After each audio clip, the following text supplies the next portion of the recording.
Hello there, fellow coders. I'm Adam, and this is Ghost Suit Coders. There is nothing more intimidating than a whiteboarding interview. Today, we're going to talk about some ways to make sure that you excel at it. Let's get started. Hoo-yah!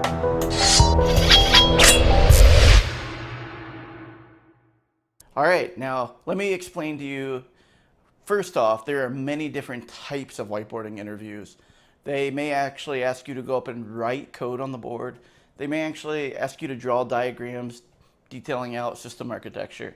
It may be a riddle or problem-solving exercise. No matter which type it is, this is the most important tip that I can give you. And that tip is, face your interviewers. Pretend they're on your same team. Pretend you guys are working together to solve the problem. Don't pretend, or don't look at it as if they're testing you and rating you. Look at it as you guys are a team solving this problem together. I'm going to give you an example of the wrong way to do it.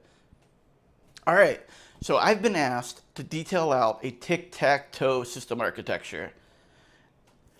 The wrong way to do this is to make a bunch of assumptions in my head without relaying it back to my team that we just talked about. So one way to do that is I literally turn around on the whiteboard and I just start marking things up. And I start drawing and I'm making all these assumptions myself. I'm not bringing the team into the decision making.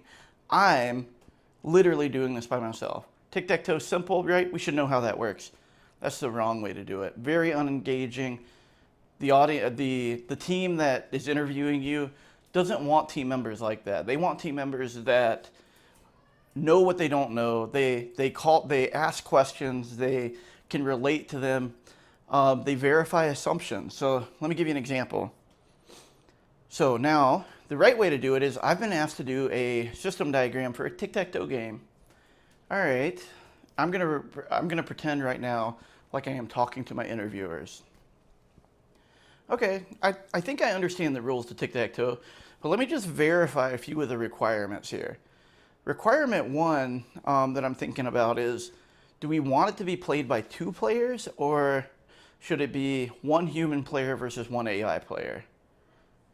Okay, I think that makes sense. So we can make it as it's only 1 player, and then they're playing against an AI opponent. Yep, that makes sense.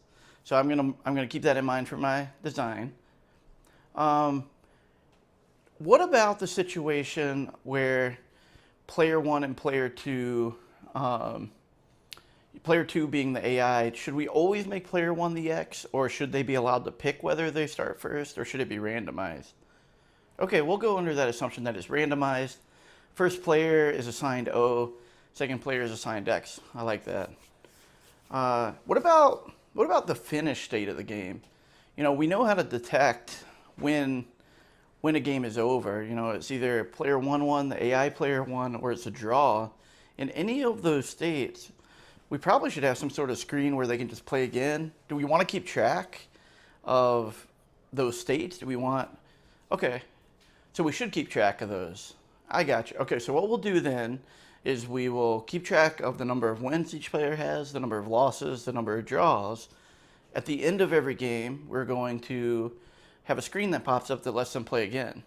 All right, let's get into it. So I'm thinking about the pieces of a tic-tac-toe game. You know, you first think about the biggest part, and that's the way I like to think about it. So you think about, like, we've got our game board. Our game board is really where everything happens. All right, I'm going to stop right there. But do you see what I did there? Like, I could have gone into more detail around my design and how that would all work together, but I involved my interviewers. I made it where it was a conversation back and forth. We ended up discussing, you know, should it be randomized who starts the game? Do we need to track wins and losses? Do we need to track draws? How do we loop back through when the game ends? Lots of cool things there, much more engaging. And I do want to say on the flip side, you as the person being interviewed, you want to look at the people that are interviewing you because they need to be good teammates for you. And it is okay for the interviewer to say, I'm not really sure, or that is up to you to decide. Because they may be looking for how you want to approach the problem, but they still need to engage you. They still should be great team members for you. Anyway, that to me is the most important part of the whiteboarding interview, engaging with your interviewers It can be very daunting, very overwhelming, but go in there with the mindset that you're on the same team, you're working together no matter how stressful it is.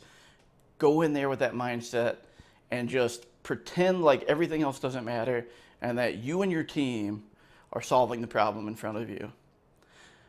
Anyway, guys, that's it for today. Hopefully you find this helpful. I've been on both sides of the interview table for many years, and I plan on sharing many more of these tips and tricks that I have over the next coming months. Until next time, keep coding.